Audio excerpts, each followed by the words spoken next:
She laughed when she said it. "He's just my work husband, babe. It's not cheating, it's office culture." That word just sat on the kitchen tile like blood on white porcelain. She poured wine like nothing had shifted. But it had, and I felt it. Something sharp had pierced the silence between us. That night, I watched her phone light up on the nightstand. No name, just a heart emoji.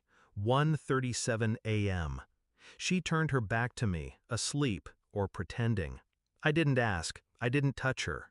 I just stared at the ceiling, counting each breath like a man drowning in shallow water. It started with small changes. She used to hum when she got ready for work.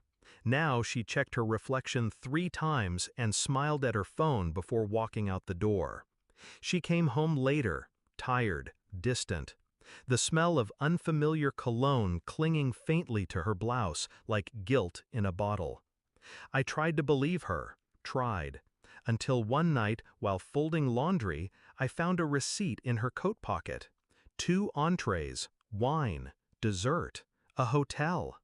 Tuesday, the same night she said she was working late on that quarterly report. I didn't confront her. I memorized the total, $178.49. Funny the details that lodge in your brain when your heart starts to rot. I played along. That's the trick. You have to play along. I started going out too, team-building dinners of my own. I'd text her at 11 p.m. just to see her reaction. Sometimes she didn't reply. Sometimes she did. One-word answers. Okay, be safe. I began tracking patterns. Her phone passcode. Her Slack messages left open once, too long. I found him. Matthew.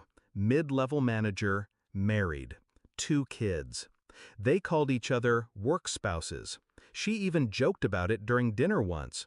"You should get a work wife," she smirked, fork stabbing her salmon. "Even things out." I smiled. So I did. Her name was Harper. She was smart, single, and knew exactly why I asked her to dinner. Nothing happened, not physically. But my wife didn't need to know that.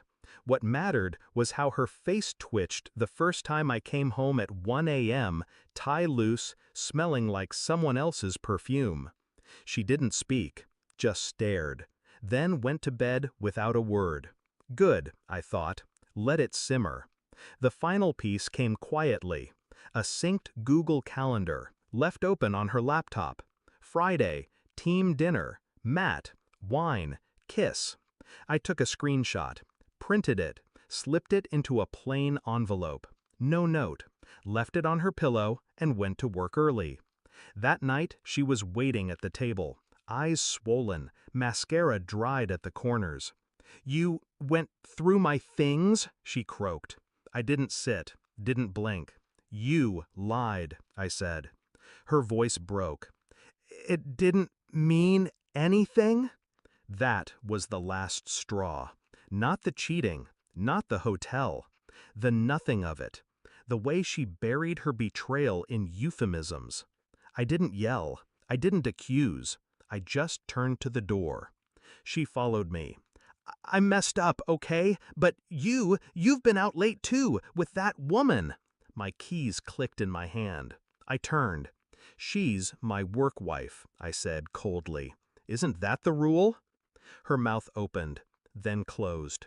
"You're a hypocrite," she whispered, eyes full of venom and regret. I shrugged. "You're a liar." Then I reached into my coat and handed her something else, a printed email from Matthew's wife.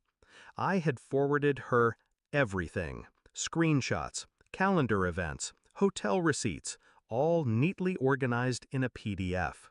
I watched the color drain from my wife's face. She wanted to know who you were, I said. Now she knows. And then I handed her one last thing, a taxi card. "You'll want to stay somewhere else tonight." She didn't scream, she didn't cry. She just stood there, hollow, exposed, unraveling. It was almost disappointing. Almost. I didn't feel triumphant. I didn't feel victorious. I felt clean. like something rotting had finally been cut away. I sat alone in the living room after she left. The wine was still open on the table, half full, untouched. I poured it out. Then I poured another glass, different bottle, no label, and I drank in silence. No more rules, no more games, no more pretending. She taught me how to lie with a smile. I taught her how it ends.